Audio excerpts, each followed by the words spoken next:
Республика Ингушетия полностью готова к участию в Международном инвестиционном форуме Сочи-2018, который стартует 15 февраля. Всего планируется подписать 9 соглашений, в том числе 6 инвестиционных на общую сумму 6,3 миллиарда рублей. Об этом сегодня Юнусбеку Евкурову доложил министр экономического развития Ингушетии Умалат Ташхоев. В этом году Ингушетия представит в Сочи свой инвестиционный потенциал в рамках единой экспозиции Министерства по делам Северного Кавказа. Возглавит делегацию глава республики Юнусбек Евкуров. Как сообщил министр, уже готов раздаточный материал, сувениры и ингушская пищевая продукция. Глава обсудил все проекты, соглашения, которые планируется заключить на форуме.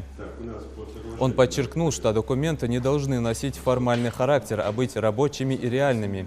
Кроме того, Юнусбек Евкуров счел необходимым провести проверку хода реализации соглашений, заключенных республикой на предыдущих форумах в Сочи. По традиции, форум является одним из крупнейших событий в экономической жизни страны. Здесь проходят международные встречи экономистов и бизнесменов и заключаются крупные контракты. Ожидается, что участие в форуме примет председатель правительства Российской Федерации Дмитрий Медведев. Все готово, наши уже там все, и сотрудники там. Сувенирную что вы выставляете? Сувенирную мы выставили шали, статуэтки, джигит и девушки.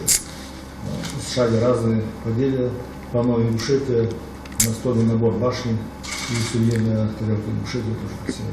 У нас почему-то есть ряд предприятий, которые там по третьему, по четвертому разу получают эти льготы. Пролонгации делают. Вот у них на год взяли, потом еще на год, потом еще. Вот так не надо делать этого. Мы с вами должны на год, если мы даем, мы даем для того, чтобы он из этой ямы вылез. А если он из ямы не хочет вылезать и деньги получает, и те деньги, которые надо вложить, чтобы вылезти из ямы, в себе, в карман ложит, это коррупция.